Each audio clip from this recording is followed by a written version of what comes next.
Muchas personas creen que amar significa simplemente estar disponible.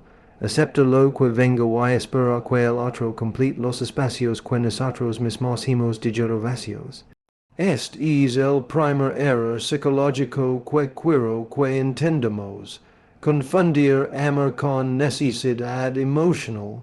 Hay una línea muy fina entre querer a alguien y depender de alguien para sentirse completo, y cruzarla puede cambiar radicalmente la forma en que percibimos las relaciones. Cuando nuestro bienestar emocional depende de la atención, la aprobación o el cariño de otra persona, cada gesto mínimo de afecto se magnifica y se convierte en una especie de alimento para nuestro ego y nuestra inseguridad. La caricia, la llamada tardía, un mensaje escueto, cualquier indicio de atención se percibe como un acto de amor inmenso, y así comenzamos a conformarnos con migajas emocionales sin siquiera darnos cuenta. El problema central no está en la otra persona, sino en la manera en que nuestra mente ha aprendido a interpretar la ausencia y la presencia. Si crecemos en un entorno donde las demostraciones de afecto eran escasas, inconsistentes o condicionales, nuestra mente desarrolla un patrón automático. Si recibo algo de atención, aunque sea mínimo, debo aferrarme a ello. Esto se traduce en relaciones adultas donde cualquier indicio de interacciones se vuelve valioso y cualquier falta de atención se interpreta como un castigo o una pérdida insostenible. La necesidad emocional actúa como un filtro que distorsiona la realidad. Lo que realmente es insuficiente lo percibimos como generoso, y lo que es dañino o negligente lo racionalizamos para no enfrentar la soledad que tanto tememos. Es importante comprender que esta confusión no es culpa de nadie.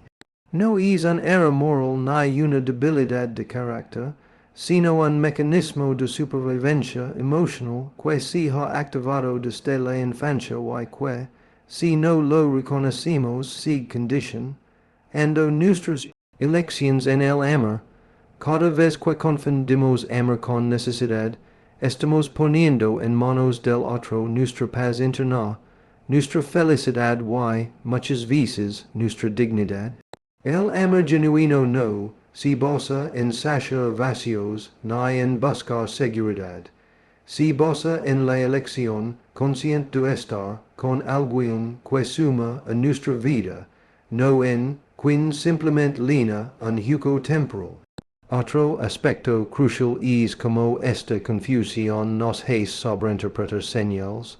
Cuando dependemos emocionalmente de alguien, un simple hola puede sentirse como un gran gesto de amor, mientras que un silencio momentáneo se convierte en una tormenta de ansiedad.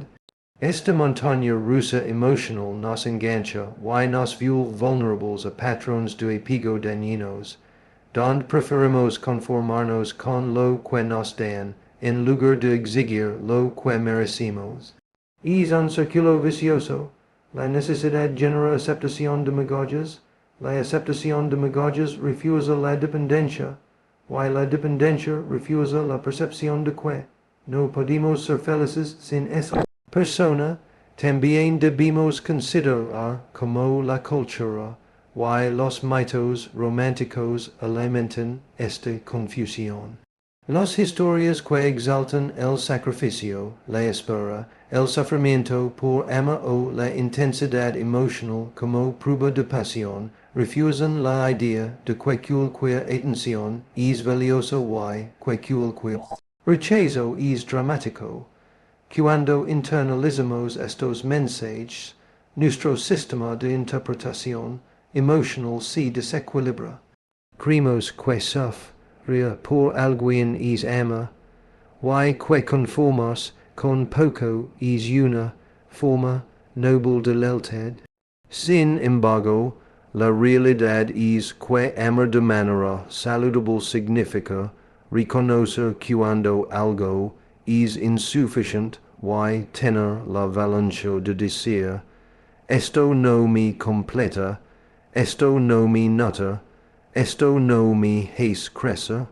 Un paso fundamental para salir de este error psicológico es aprender a identificar la fuente de nuestra necesidad. No se trata de juzgar ni de sentir culpa, sino de mirar con honestidad.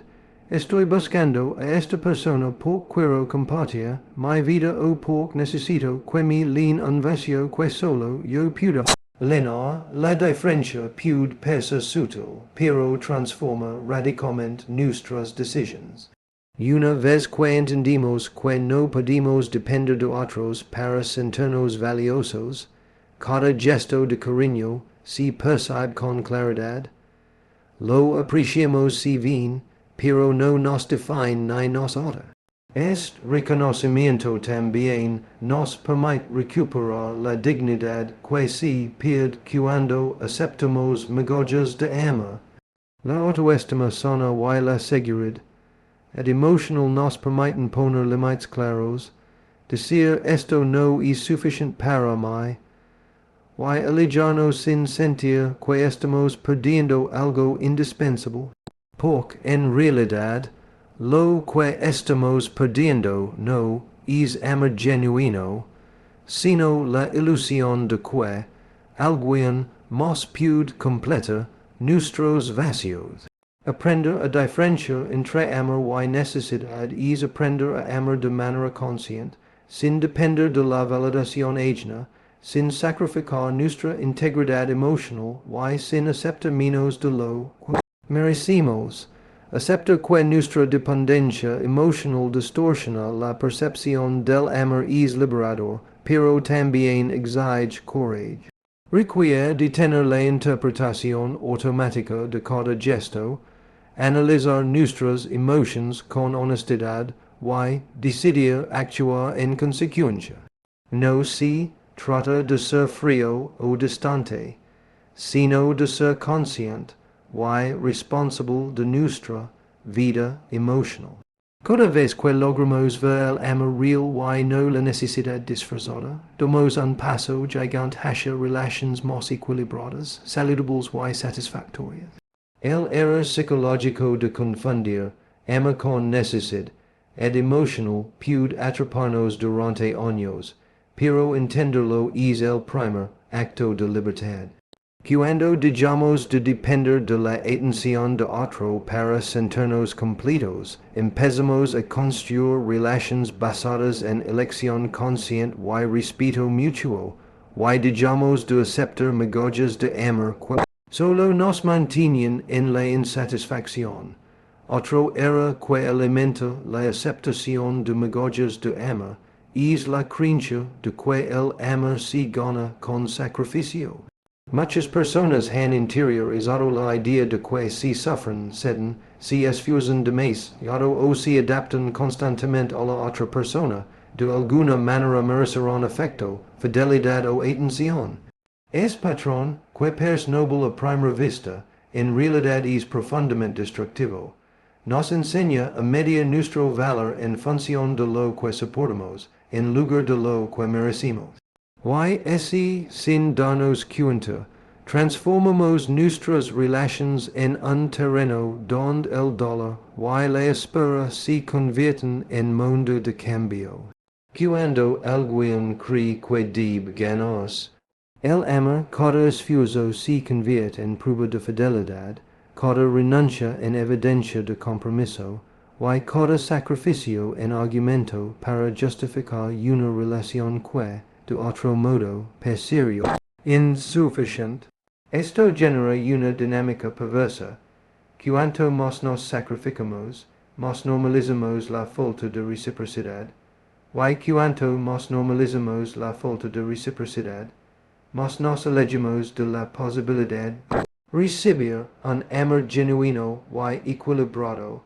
El sacrificio, en lugar de acercarnos a la felicidad, se convierte en una herramienta que refuerza la dependencia emocional y el conformismo.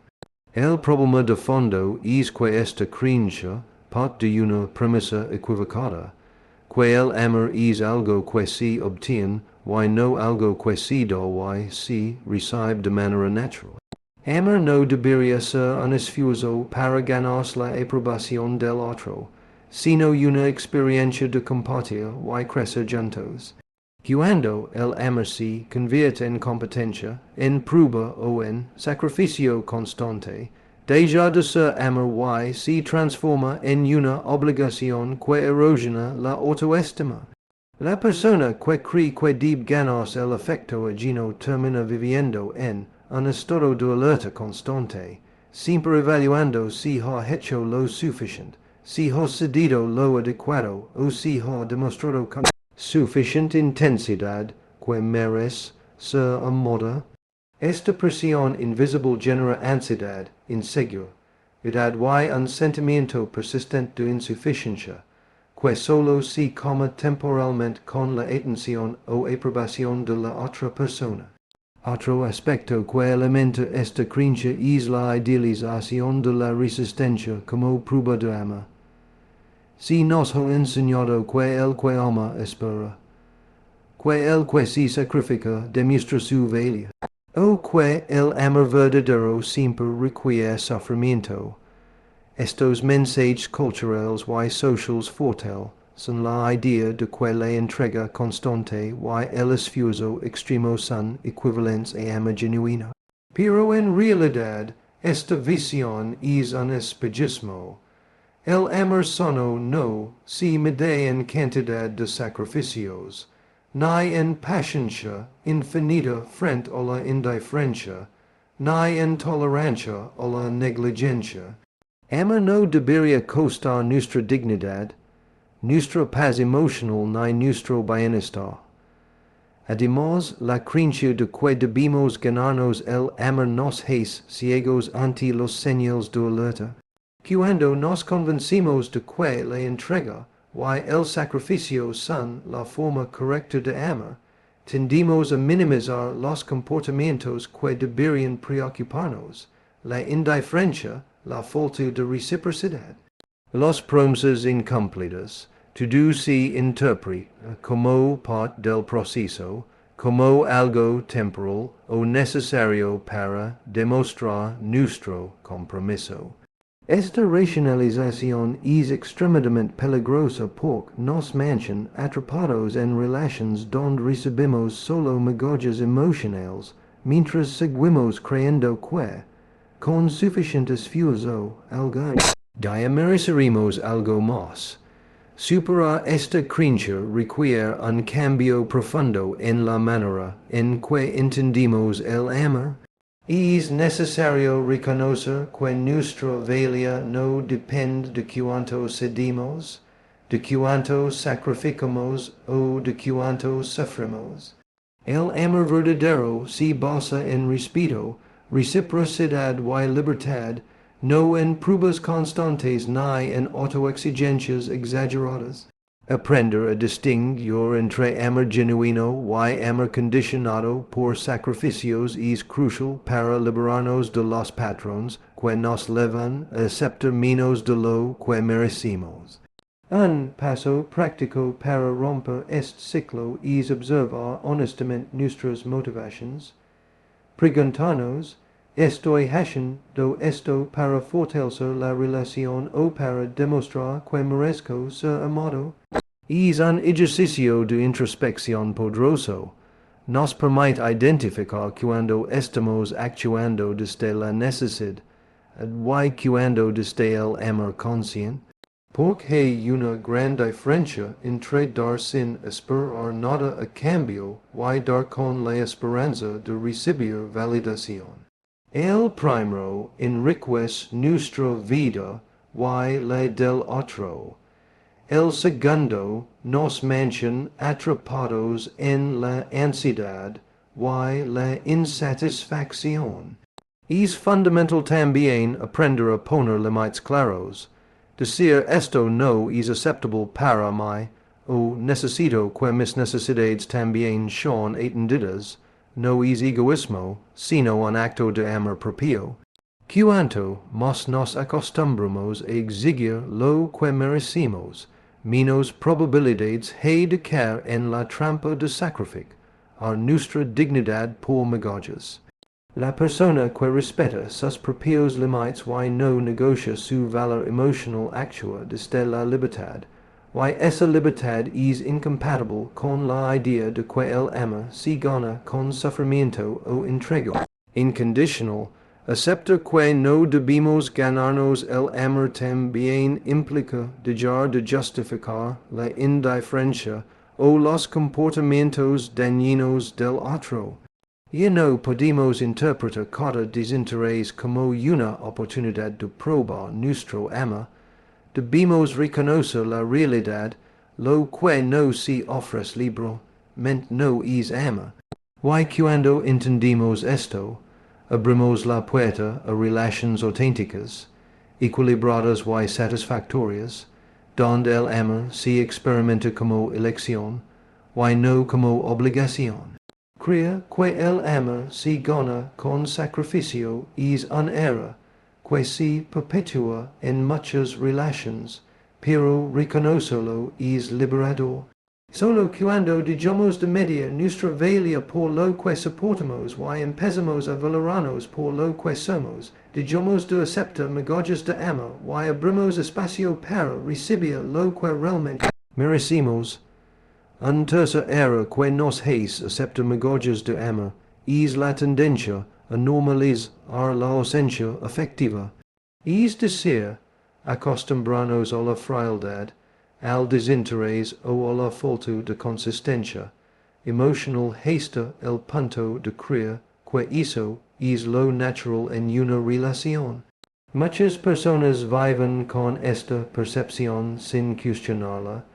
Si la otra persona no llama, no responde o muestra indiferencia, se justifica diciendo que así son las cosas. O todos tenemos problemas y ocupaciones. Lo peligroso de este patrón es que convierte la querencia en rutina y, con el tiempo, la rutina en algo tolerable. Y lo que debería generar alarma emocional se percibe como normalidad. Este fenómeno no aparece de la nada.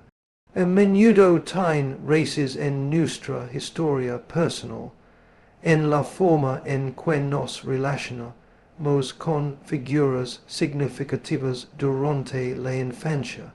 Si crecimos en un entorno donde la atención era escasa, intermitente o condicionada, nuestro cerebro aprende que el afecto no es constante y que cualquier gesto de cariño, aunque mínimo, tiene valor enorme. Esto crea un patrón que luego se repite en la adultez. Aceptamos que la otra persona sea inconsistente, que desaparece, que emocionalmente durante días, que su interacción sea cambiante, y lo normalizamos como parte del amor. Normalizar la ausencia afectiva tiene consecuencias profundas. Primero, nos hace invisibles a nosotros mismos. Cuando nos acostumbramos a que no se nos atienda, dejamos de escuchar nuestras propias necesidades y emociones. Nos convertimos en espectadores pasivos de nuestra vida afectiva, esperando pequeñas migajas que a veces llegan y a veces no. Segundo, nos quita la capacidad de poner límites claros. Si creemos que la inconsistencia es normal, no hay razón para exigir respeto, presencia o reciprocidad. Todo se convierte en un compromiso unilateral donde la otra persona tiene libertad total y nosotros solo aprendemos a adaptarnos y a esperar. Un aspecto sutil pero poderoso de este patrón es como afecta nuestra percepción de lo que es aceptable en el amor. Cuando la ausencia emocional se vuelve común, cualquier gesto de atención, por mínimo que sea, se magnifica y se interpreta como extraordinario. Una llamada tardía, un mensaje breve, una sonrisa occasional si perciben como actos de gran amor, cuando en realidad no son más que indicios de presencia básica. Esta distorsión nos hace depender de la validación externa y, al mismo tiempo, nos ciega ante la realidad de que estamos recibiendo muy poco en comparación con lo que necesitamos y merecemos. Además, la normalización de la ausencia genera un ciclo de autoengaño. Racionalizamos los comportamientos del otro para protegernos de la incomodidad de la verdad. Decimos, está ocupado, tiene problemas, me quiere a su manera, y de esa forma suavizamos el impacto emocional. Pero esta racionalización solo nos mantiene atrapados en relaciones que no nos nutren. Cuanto más normalizamos la ausencia, más fácil es ignorar los señales de alerta, que nos indicarían que lo que estamos recibiendo no es amor pleno, sino migajas. Otro efecto de este patrón es que nos lleva a comparar lo que tenemos con ideales inalcanzables en lugar de con lo que realmente merecemos. Por ejemplo, podemos admirar relaciones que parecen perfectas en redes sociales o historias de parejas donde todo es atención y cuidado mutuo y pensar que lo que nosotros tenemos es normal aunque si mínimo. Esta comparación refuerza la idea de que nuestras migajas son suficientes, cuando en realidad estamos conformándonos con menos de lo que nos corresponde. Romper con esta normalización requiere conciencia y valencia. Es necesario mirar de frente la realidad, identificar cuando la ausencia afectiva está presente, reconocer cómo nos afecta emocionalmente, y cuestionar la idea de que esto es aceptable o inevitable. Una herramienta poderosa es preguntarnos honestamente cómo me hace sentir esta relación, me nutre, me sostiene o me deja vacío. Esta reflexión nos permite distinguir entre lo que es normal y lo que es dañino, entre lo que es amor real y lo que es simplemente tolerable por costumbre o miedo a la soledad. También es importante reprender a valorar la consistencia emocional. El afecto, la atención y la disponibilidad no son lujos, sino elementos esenciales de una relación saludable. Aprender a reconocer y exigir estos elementos nos ayuda a no conformarnos con menos de lo que merecemos. Y aquí entra otro punto crucial, establecer límites claros. Decir necesito presencia y reciprocidad para sentirme amado no es una exigencia irracional, sino un acto de respeto hacia nosotros mismos y hacia la relación. Cuando dejamos de normalizar la ausencia, dejamos de aceptar migajas y comenzamos a reclamar lo que es justo y necesario para nuestro bienestar emocional. Finalmente, debemos entender que normalizar la ausencia afectiva nos aleja de la verdadera libertad emocional. Mientras creemos que la falta de atención es parte natural del amor, nos mantenemos en un estado de espera y dependencia, ajustando nuestro comportamiento a los migajas que recibimos en lugar de construir relaciones basadas en elección consciente, respeto y reciprocidad. Solo cuando dejamos de aceptar la ausencia como normal, cuando cuestionamos lo que creemos inevitable, empezamos a abrir espacio para relaciones auténticas donde el afecto es constante, sincero y equilibrado. Normalizar la ausencia afectiva es un patrón que puede atraparnos durante años, pero reconocerlo es el primer paso para liberarnos. Cuando entendimos que lo que hemos tolerado no es amor completo, sino migajas disfrazadas, comenzamos a reclamar nuestra dignidad emocional why elegir relations don servistos, why etendidos no, si un privilegio sino un derecho, un cuato era que nos hace aceptar migajas de amor, es tener la autoestima atada a la validación del otro. Esta es una de las trampas más sutiles y peligrosas, porque no se percibe de inmediato. La persona que depende de la aprobación de su pareja para sentirse valiosa, para creer que es digna de amor, termina viviendo en un estado de constante ansiedad emocional. Cada gesto, cada palabra, cada silencio del otro se convierte en un termómetro de su autoestima, y esto transforma lo que debería ser un vínculo afectivo en una montaña rusa de emociones que desgasta y limita profundamente. Cuando nuestra autoestima depende de otro, dejamos de escuchar lo que necesitamos y comenzamos a priorizar lo que el otro quiere, lo que el otro decide, lo que el otro aprueba. En este escenario no existe verdadera libertad emocional. La persona se vuelve reactiva en lugar de proactiva, ajustando su comportamiento para evitar rechazo o para ganarse la atención de quien está frente a ella. La dependencia de la validación convierte el amor en una negociación constante. Cada sonrisa se interpreta como un logro, cada indiferencia como un fracaso, y cada pequeño gesto de afecto se magnifica como un premio que reafirma nuestra valía. Este patrón suele tener raíces en experiencias tempranas. Si durante la infancia aprendimos que solo éramos valiosos cuando complacíamos a otros, cuando recibíamos elogios por obedecer o por rendirnos a expectativas ajenas, nuestro cerebro internaliza el amor y el reconocimiento son premios que se deben ganar.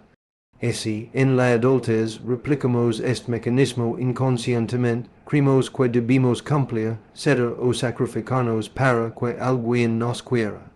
Y mientras más dependemos de la aprobación externa, más nos alejamos de nuestra propia autenticidad y más fácil es aceptar migajas de amor. La consecuencia de este error es doble. Por un lado, nos hace invisibles para nosotros mismos. Dejamos de escuchar nuestra voz interior, nuestras emociones auténticas y nuestras necesidades reales. Por otro lado, nos vuelve vulnerables a relaciones desequilibradas, donde el otro tiene poder absoluto sobre nuestra percepción de nosotros mismos. Cualquier señal de desaprobación o distancia puede desencadenar ansiedad, miedo o tristeza profunda, mientras que cualquier gesto mínimo de atención se interpreta como una prueba de que todavía somos valiosos. En este contexto, el amor deja de ser un encuentro entre dos personas completas, y se convierte en un terreno donde nuestra valía se juzga constantemente. Otro efecto importante de depender de la validación del otro es que limita nuestra capacidad de poner límites claros. Cuando necesitamos la aprobación de alguien para sentirnos dignos, es mucho más difícil decir esto no es aceptable para mí, o necesito respeto y reciprocidad. La necesidad de ser validado nos hace tolerar comportamientos que no deberíamos aceptar, conformándonos con migajas emocionales solo para mantenernos en el vínculo. Y cuanto más nos conformamos, más reforzamos la idea de que nuestra felicidad depende de lo que el otro decida ofrecernos, creando un ciclo que se perpetúa indefinidamente si no se rompe con conciencia y valencia. Romper con este patrón requiere un trabajo profundo de autoconocimiento y autoestima. El primer paso es reconocer que nuestro valor no depende de la aprobación de otra persona, sino de nuestra integridad, nuestras decisions y nuestro respeto hacia nosotros mismos. Es vital aprender a escuchar nuestras emotions sin depender de la reacción del otro, y a validar nuestras propias necesidades como legítimas. Esto implica aceptar que merecemos ser amados plenamente, y que no debemos negociar nuestra dignidad por migajas de afecto. Un ejercicio práctico es separar lo que sentimos de lo que el otro es. Por ejemplo, si alguien no responde a un mensaje o muestra desinterés, podemos reconocer nuestra tristeza o decepción, pero sin permitir que eso determine nuestra valía personal. De esta manera, aprendemos a vivir nuestras emociones de forma autónoma, sin depender de recompensas externas para sentirnos completos.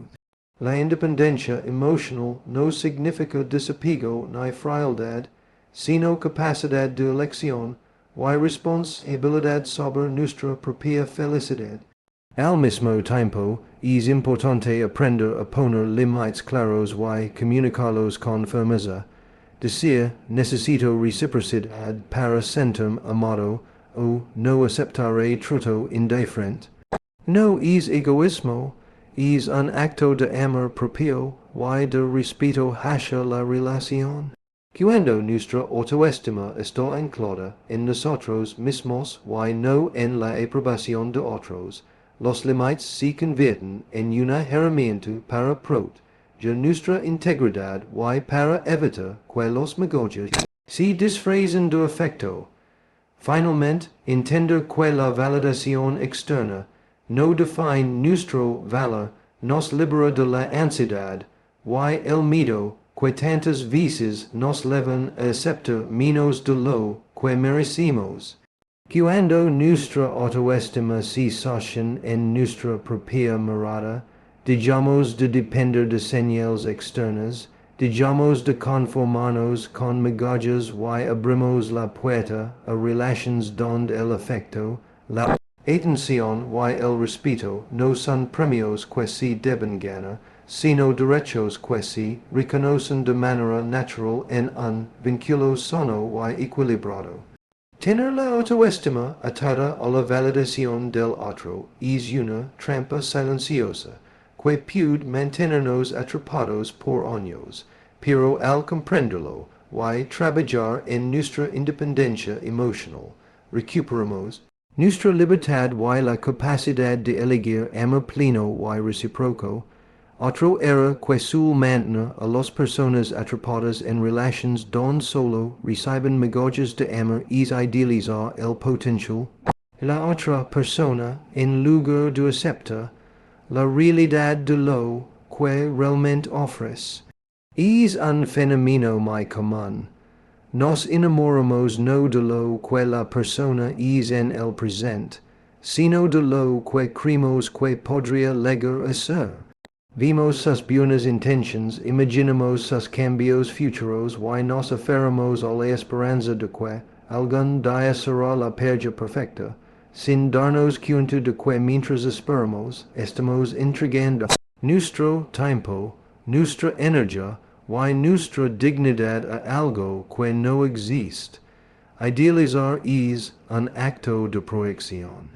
Le damos a la otra persona cualidades, emotions y comportamientos que nos gustaría ver, pero que en la práctica no se manifiestan de manera consistente. Esta proyección se convierte en una especie de refugio emocional. Nos permite justificar la falta de atención, la indiferencia o la incoherencia afectiva con la idea de que todo mejorará con el tiempo. Así, el amor se vuelve un ejercicio de paciencia infinita, de espera constante y de tolerancia a lo que no debería ser tolerado. Y mientras nos aferramos a esta ilusión, aceptamos migajas de afecto, creyendo que estamos construyendo algo grande, cuando en realidad estamos negociando nuestra satisfacción emocional por un futuro. Incierto, uno de los peligros más grandes de idealizar el potencial del otro es que nos vuelve ciegos ante señales de alerta. La mente encuentra explicaciones para cada falla, para cada distancia o para cada desinterés. No es su culpa, está pasando por un mal momento. No me ha demostrado todo su amor todavía. Si mejora, entonces valdrá la pena esperar. Estas racionalizaciones nos mantienen atrapados y nos impiden evaluar la relación con honestidad, lo que podría ser una señal clara de desinterés o de incompatibilidad se transforma en un motivo para justificar nuestra permanencia en la relación. Idealizar también alimenta la autojustificación. A menudo nos decimos que nuestra paciencia, sacrificio o tolerancia son un acto de amor profundo, de compromiso inquebrantable. Pero en realidad lo que estamos haciendo es sostener un espejismo que nos mantiene en un estado de dependencia emocional. Creemos que nuestra entrega está construyendo algo valioso, cuando en realidad estamos postergando nuestra felicidad y nuestro bienestar a cambio de una esperanza incierta. La diferencia entre esperar con conciencia y esperar con idealización es crucial.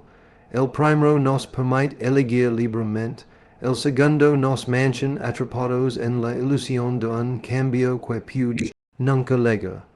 Otro efecto de esta idealización es que nos hace perder perspectiva sobre lo que merecemos. Si nuestra atención está puesta en lo que la persona podría llegar a ser, dejamos de evaluar lo que está ofreciendo ahora.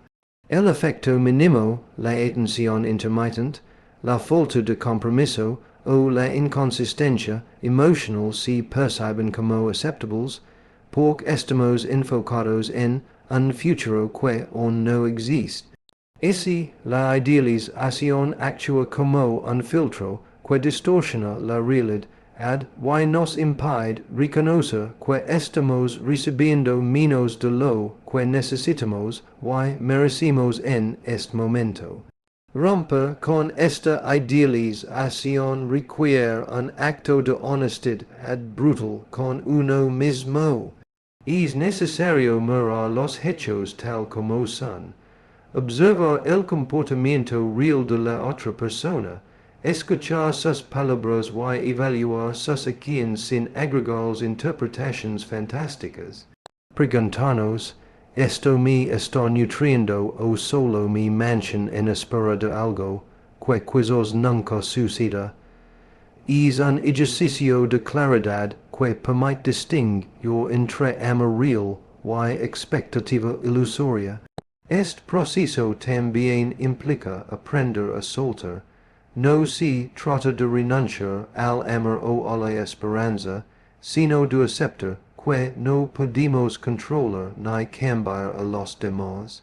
Cada persona es responsable de sí misma y de sus actos. Y no podemos construir nuestra felicidad sobre la expectativa de que alguien cumpla promesas que no está dispuesto o preparado para cumplir. Amar de manera consciente significa reconocer lo que es y decidir si eso es suficiente para nosotros, sin postergar nuestra dignidad, nuestro bienestar ni nuestra satisfacción emocional. Además, al dejar de idealizar, recuperamos la capacidad de poner límites claros y de elegir con criterio. Podemos decir, esto no me basta, o necesito más consistencia y reciprocidad, sin sentir culpa porque comprendemos que nuestra felicidad no depende de la transformación del otro, sino de nuestra decisión de no conformarnos con migajas.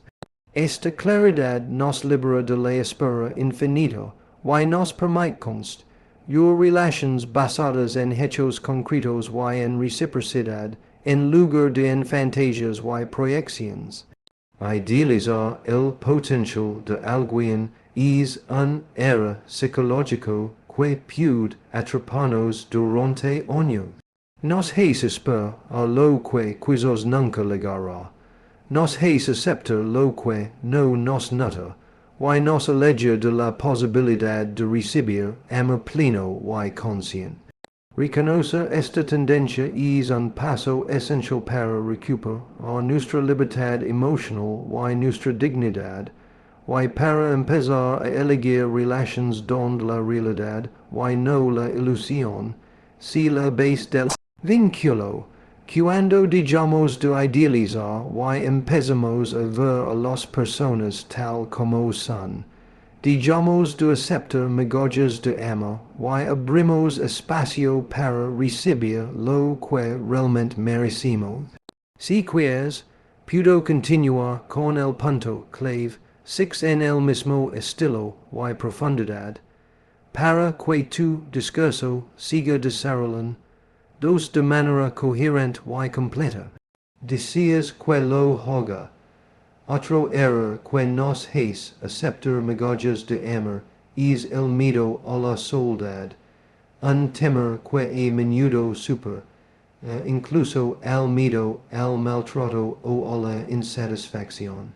Muchas personas se quedan en relaciones que no les nutren, que les restan energía o que les hacen sentir menos de lo que merecen, simplemente porque la idea de estar solos les resulta intolerable. Este miedo no es solo una sensación pasajera, se convierte en una fuerza poderosa que condiciona nuestras decisiones y nos empuja a permanecer en vínculos donde recibimos mucho menos de lo que necesitamos. El miedo a la soledad puede tener múltiples raíces. Para algunos, proviene de experiencias tempranas de abandono, de sentir que no eran suficientes para recibir afecto o de haber vivido entornos donde la compañía era sinónimo de seguridad. Para otros, se alimenta de creencias culturales o sociales que glorifican la pérdida y minimizan la importancia del bienestar individual. Si cual sea su origen, el efecto es el mismo. La persona empieza a percibir que estar sola es peligroso, doloroso o humillante, y que cualquier compañía, aunque sea insuficiente, es mejor que enfrentar la soledad. Este miedo nos lleva a tolerar comportamientos que no deberíamos aceptar. La indiferencia, la falta de reciprocidad, la frialdad o la inconsistencia se justifican con frases como al menos está conmigo o no quiero estar solo. Así la persona se convierte en prisionera de su propio tema, y lo que debería ser una relación basada en respeto y reciprocidad se transforma en un vínculo donde la seguridad emocional se intercambia por presencia mínima, por migajas de afecto, que nunca son suficientes. Una consecuencia especialmente insidiosa del miedo a la soledad es que distorsiona nuestra percepción de lo que es el amor verdadero. Cuando el temor a estar solo domina nuestras decisiones, confundimos compañía con amor. Cualquier gesto de atención, aunque sea mínimo o inconsistente, se magnifica y se interpreta como señal de cariño profundo. Cada interacción se analiza con lupa y cada ausencia se siente como abandono, lo que genera un estado constante de ansiedad emocional. Este patrón mantiene a la persona atrapada en un ciclo donde nunca se siente completamente satisfecha, pero tampoco se atreve a dejar la relación. Además, el miedo a la soledad nos hace depender de la validación externa de manera aún más intensa. Si creemos que estar solos es inaceptable, cualquier aprobación, Mirada o gesto do afecto del otro, si convierte en una prueba de que, todavía tenemos valor, y de que podemos seguir recibiendo amor. Esto refusa la dependencia emocional, y nos impide const. Una autoestima sólida basada en nuestra propia percepción de nosotros mismos. Mientras no enfrentemos este miedo, es prácticamente imposible dejar de aceptar migajas de amor. Superar este miedo requiere un cambio profundo en nuestra manera de relacionarnos con nosotros mismos.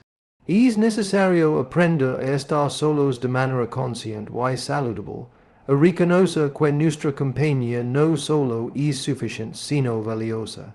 Estar solos no significa estar vacíos ni desprotegidos. Significa tener la oportunidad de conocernos, de cuidarnos y de elegir con claridad lo que queremos en una relación. La soledad consciente se convierte en un espacio de libertad, donde no necesitamos aferrarnos a alguien que no nos nutre.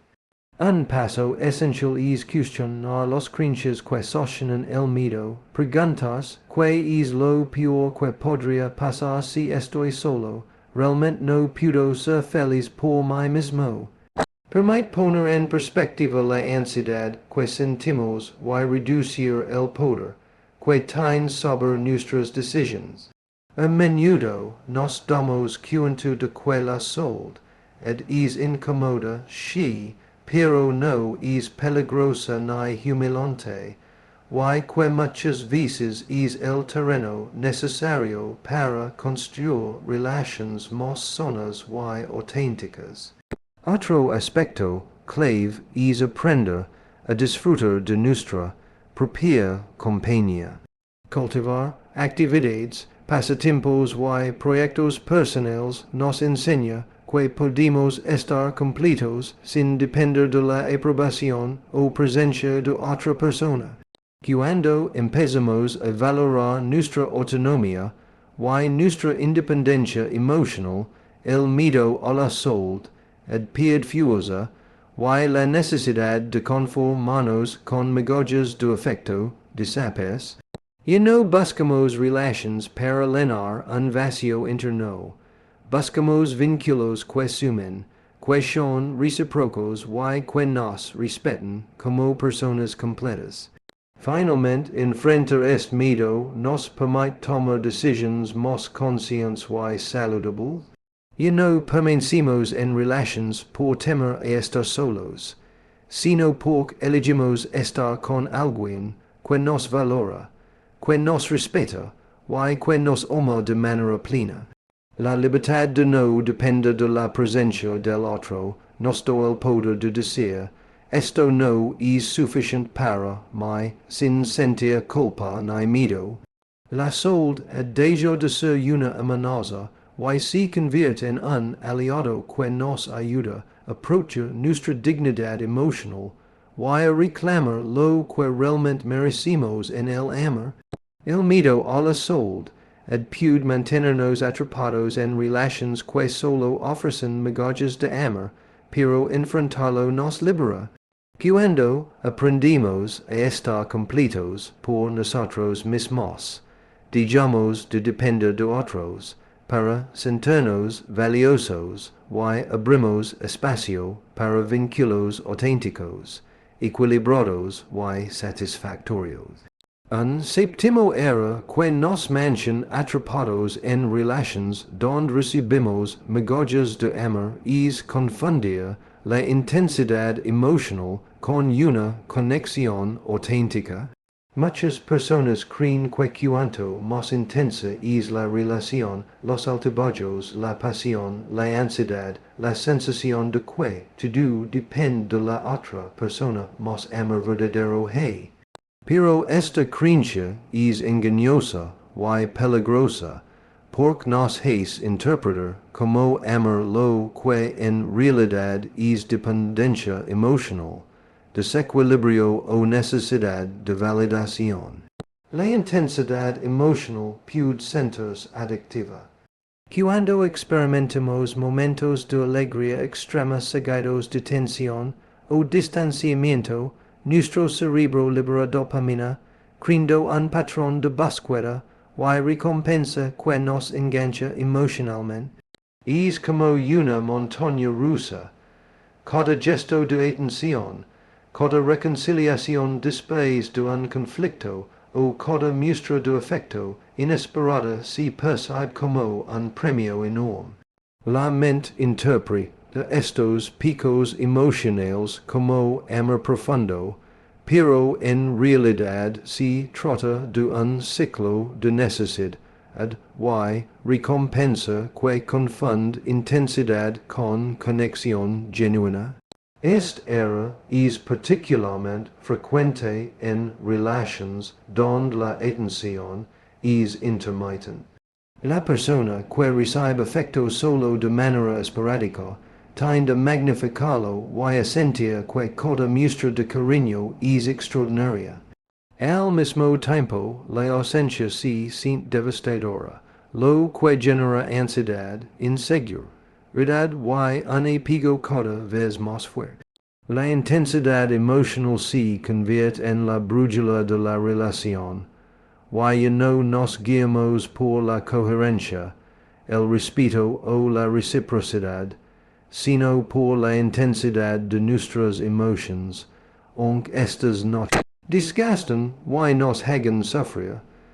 Otro aspecto a considerar es que confundir intensidad con amor nos lleva a justificar comportamientos dañinos.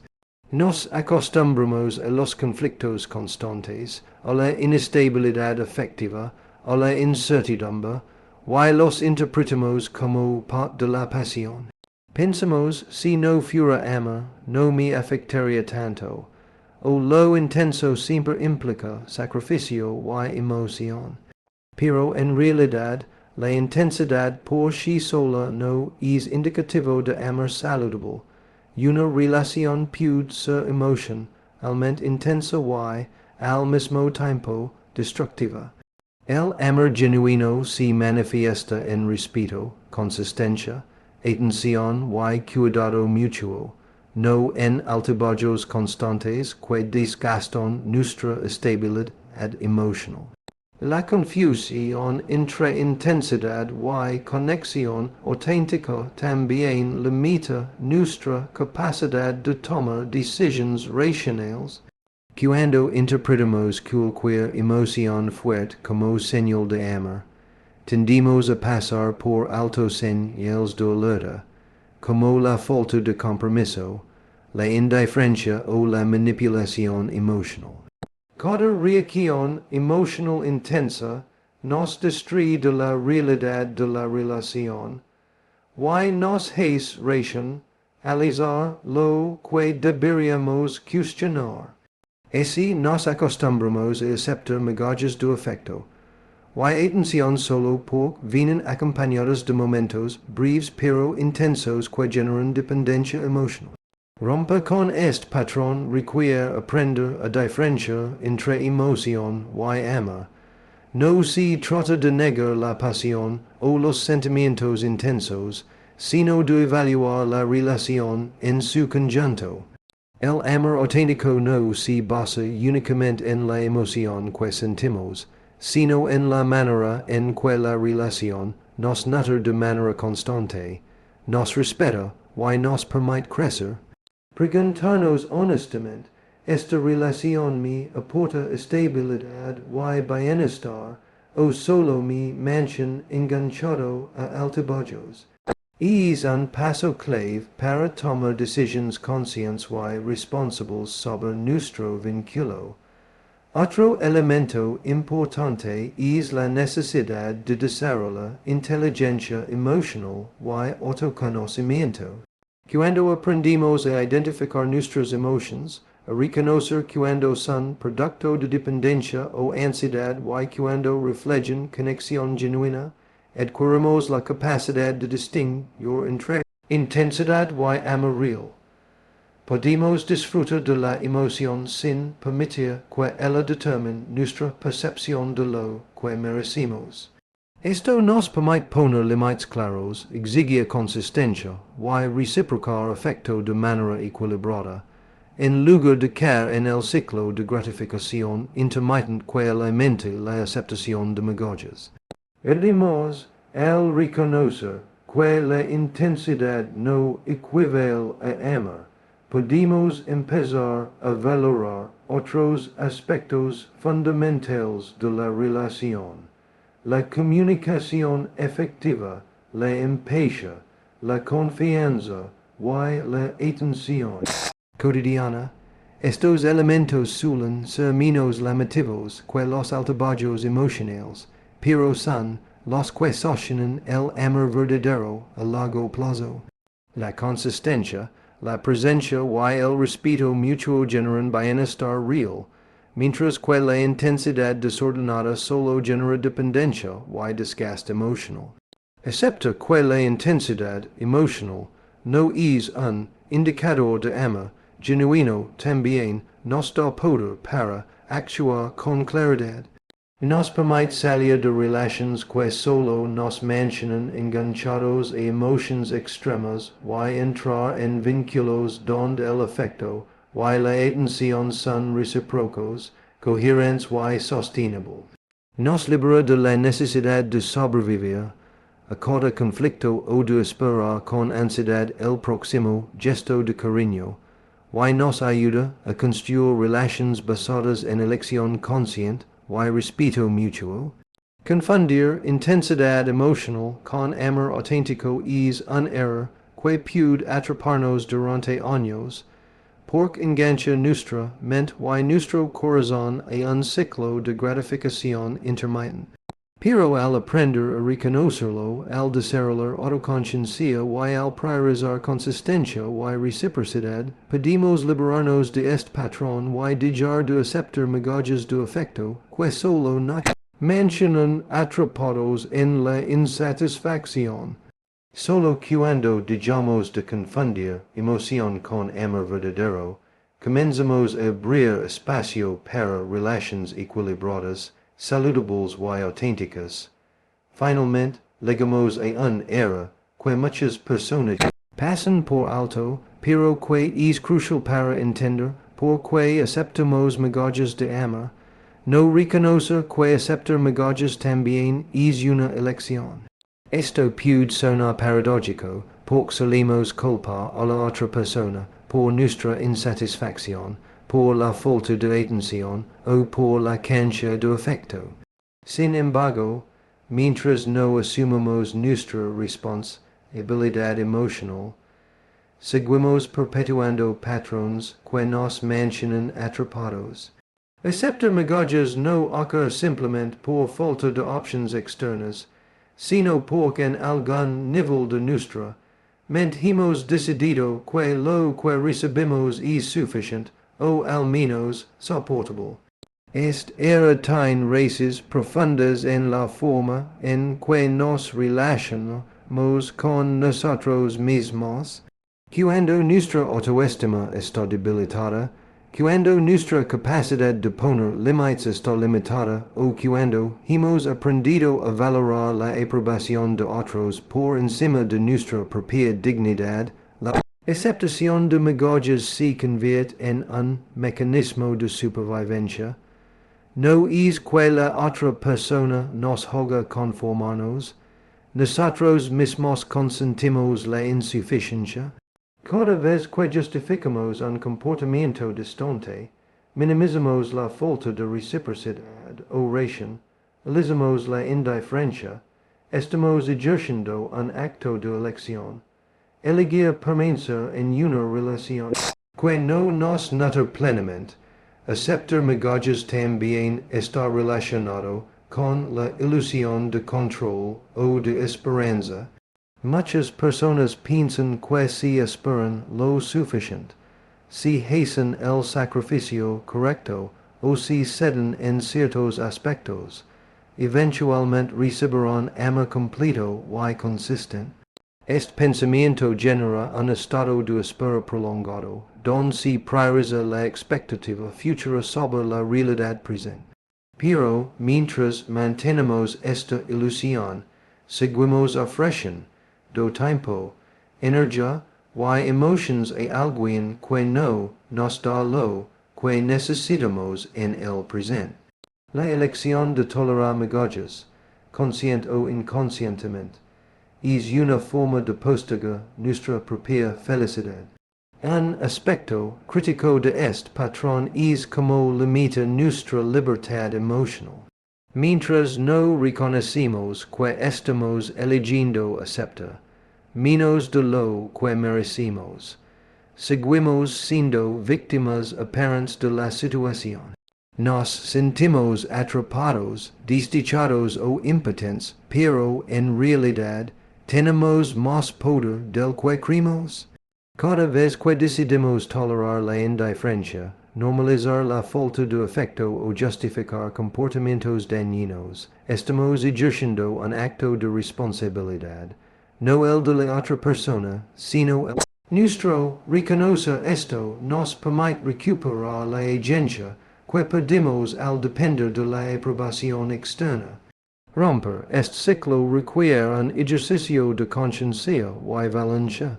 Es necesario mirar con honestidad a lo que estamos aceptando y preguntarnos, ¿esto me satisface realmente? ¿Me nutre o solo me mantiene cómodo temporalmente? La respuesta puede ser incómoda, porque muchas veces nos damos cuenta de que hemos estado eligiendo migajas por miedo, por hábito o por necesidad de compañía. Sin embargo, reconocer nuestra propia elección es liberador, porque nos devuelve el poder de cambiar. Podemos decidir que merecemos más, que no estamos dispuestos a conformarnos y que nuestra dignidad emocional no es negociable. Este reconocimiento también nos permite establecer límites claros. Al comprender que aceptar migajas es una elección, podemos actuar con coherencia y decir, esto no es suficiente para mí y necesito algo más. La responsabilidad de nuestra elección nos da autoridad para poner fin a situaciones que no nos benefician sin sentir culpa ni miedo irracional. La diferencia entre tolerancia pasiva y elección consciente es fundamental. La primera nos mantiene atrapados, la segunda nos libera. Además, asumir que aceptar migajas es una elección nos enseña a valorar nuestro tiempo y nuestra energía. Cada momento que invertimos en alguien que no nos ofrece amor pleno es un momento que dejamos de dedicar a nosotros mismos o a relaciones verdaderamente nutritivas. Cuando asumimos nuestra responsabilidad, empezamos a priorizar vínculos donde el respeto, la reciprocidad, y la atención son constantes, y dejamos de desperdiciar recursos emocionales en relaciones que solo generan déficit. Otro efecto poderoso de reconocer esta elección es que nos permite transformar nuestro patrón de relación. En lugar de ser reactivos, esperando que la otra persona cambie o nos ofrezca más, nos volvimos proactivos. Decidimos qué tipo de amor estamos dispuestos a recibir, qué comportamientos aceptamos y cuáles no. Esta claridad nos da fuerza y nos protege de caer en ciclos repetitivos de dependencia emocional y migajas afectivas. La libertad de elegir implica también la libertad de decir no, de alejarse y de reclamar lo que verdaderamente merecemos. Aceptar que hemos elegido tolerar migajas no significa sentir culpa ni autocastigo. Por el contrario, es un acto de conciencia que nos permite corregir el rumbo. Nos enseña que el poder de transformar nuestras relaciones está en nuestras manos y que nadie más es responsable de nuestra dignidad emocional. Cuando internalizamos esto, dejamos de ser víctimas y nos convertimos en arquitectos de nuestra vida afectiva, capaces de crear vínculos auténticos, equilibrados y satisfactorios. Reconocer que aceptar migajas también es una elección es quizás el paso más liberador de todos. Nos permite asumir nuestra responsabilidad, poner límites claros, valorar nuestra autoestima y reclamar el amor que merecemos de manera consciente. Solo cuando comprendimos esto, dejamos de vivir atrapados en la ilusión de que alguien nos hace falta para sentirnos completos y comenzamos a construir relaciones donde el afecto, la atención y la reciprocidad no son un privilegio, sino un derecho que nos pertenece. Aceptar migajas no es una víctima del destino, es una elección, y reconocerlo nos da el poder de decidir de manera diferente.